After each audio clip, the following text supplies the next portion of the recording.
Hi hello ನಮಸ್ಕಾರ. ಎಲ್ಲರೂ ಹೇಗಿದ್ದೀರಾ? ಎಲ್ಲರೂ ಚೆನ್ನಾಗಿದ್ದೀರಾ ಅಂತ ಭಾವಿಸ್ತೀನಿ. ನಾನಿವತ್ತು ಸೂಪರ್ ಟೇಸ್ಟಿಯಾದ ಚಿಕನ್ ಮಸಾಲ ಹೇಗೆ ಮಾಡೋದು ಅಂತ ತೋರಿಸ್ತಾ ಇದ್ದೀನಿ.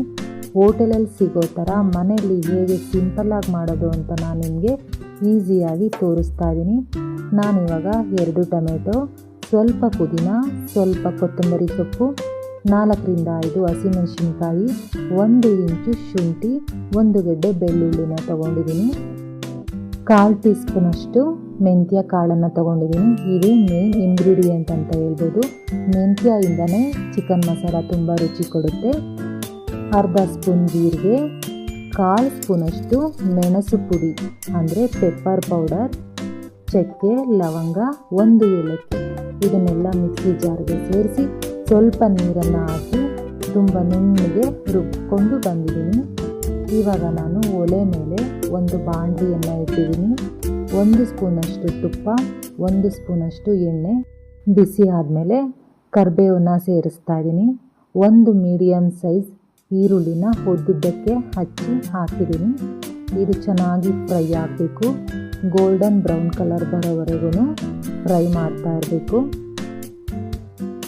ಇಷ್ಟಾದರೆ ಸಾಕು. ಇವಾಗ ಅರ್ಧ ಸ್ಪೂನಷ್ಟು ಅರಿಶಿನ ಪುಡಿ, ಅರ್ಧ ಸ್ಪೂನಷ್ಟು ಚಿಲ್ಲಿ ಪೌಡರ್, ಖಾರದ ಪುಡಿನ ನೋಡ್ಕೊಂಡು ಹಾಕ್ಕೊಳ್ಬೇಕು. ಯಾಕೆ ಅಂದರೆ ನಾವು ರುಬ್ಬೋದಕ್ಕೆ ಹಸಿಮೆಣಸಿನ್ಕಾಯಿನ ಹಾಕಿರ್ತೀವಲ್ಲ, ಖಾರದ ಪುಡಿನ ನೋಡಿಕೊಂಡು ಹಾಕ್ಕೋಬೇಕು. ಇವಾಗ ನಾನು 1 kgಯಷ್ಟು ಚಿಕನ್ನ ಸೇರಿಸ್ತಾ ಇದ್ದೀನಿ. ಈಗ ನಾನು ಖಾರ ತೋರಿಸಿದ್ನಲ್ಲ, ಅದು 1 kg ಚಿಕನ್ಗಾಗೋವಷ್ಟು. 2 kg ಚಿಕನ್ಗೆ ಮಾಡ್ಕೋಬೇಕು ಅಂದರೆ ಖಾರ ಮಸಾಲೆನ ನೀವು ಡಬಲ್ಲಾಗಿ ತೊಗೊಂಡು ಖಾರನ ರುಬ್ಕೋಬೇಕು. ಇವಾಗ ನಾನು ಚಿಕನ್ ಸೇರಿಸಿದ್ದೀನಲ್ಲ, ಚೆನ್ನಾಗಿ ಒಂದು 2ರಿಂದ 3 ನಿಮಿಷ ಆದರೂ ಚೆನ್ನಾಗಿ ಬೇಯಿಸಬೇಕು ಎಣ್ಣೆಯಲ್ಲಿ. ಇವಾಗ ನಾನು ರುಚಿಗೆ ತಕ್ಕಷ್ಟು ಉಪ್ಪನ್ನು ಹಾಕ್ತಾಯಿದ್ದೀನಿ. ಉಪ್ಪನ್ನು ಹಾಕಿದ್ಮೇಲೆ ಚಿಕನ್ನ ನೀಟಾಗಿ ಮಿಕ್ಸ್ ಮಾಡಿ ಒಂದು 2ರಿಂದ 3 ನಿಮಿಷ ಆದರೂ ಚೆನ್ನಾಗಿ ಬೇಯಿಸ್ತಾ ಇರೋಣ. ಚಿಕನ್ನು ಬೆಂದಷ್ಟು ಚಿಕನ್ ಮಸಾಲ ಚೆನ್ನಾಗಾಗುತ್ತೆ.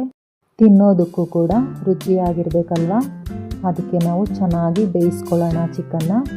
ಇವಾಗ ರುಬ್ಬಿರೋ ಪೇಸ್ಟನ್ನು ಹಾಕ್ತಾಯಿದ್ದೀನಿ.